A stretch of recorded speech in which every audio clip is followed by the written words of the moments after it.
欢迎来到新兴消息频道，请订阅频道，所以大家不要错过当天最热门的新闻。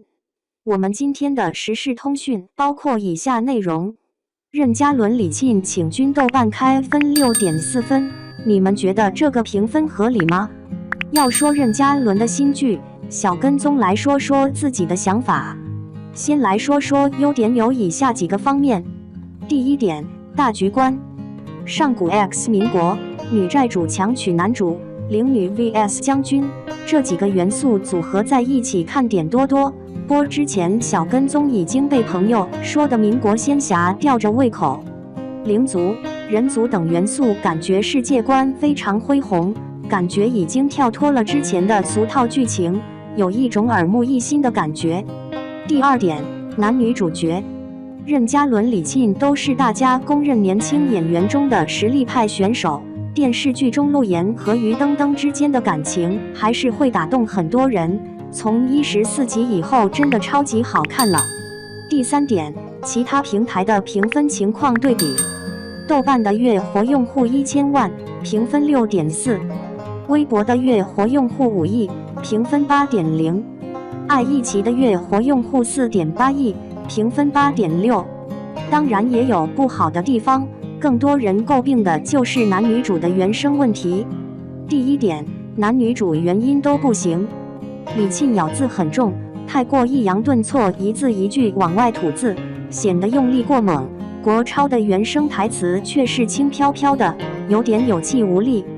两个的原声台词感觉不在一个频道上，搭在一起有点奇怪。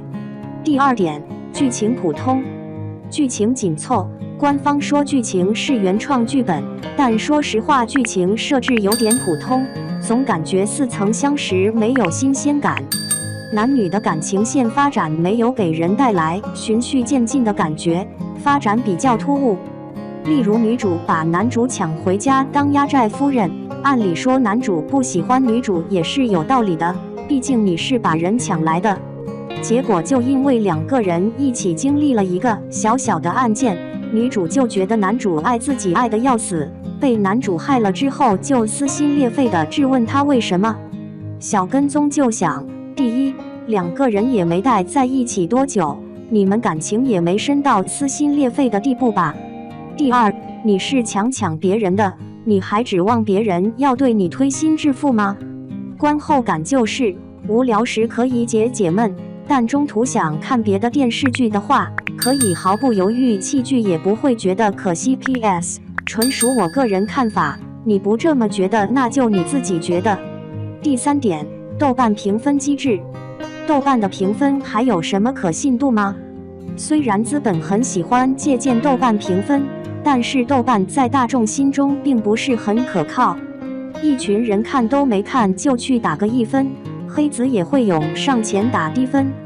想想也明白，任嘉伦和李沁这种大流量合作电视剧播剧一定是一场黑粉大战，希望正常的观众多点进去豆瓣中给公正公平的评分吧。说实话，这么有意思的剧情，编剧脑洞也大，两位主演发挥也好，6.4的这个豆瓣评分低了，我觉得至少7分以上，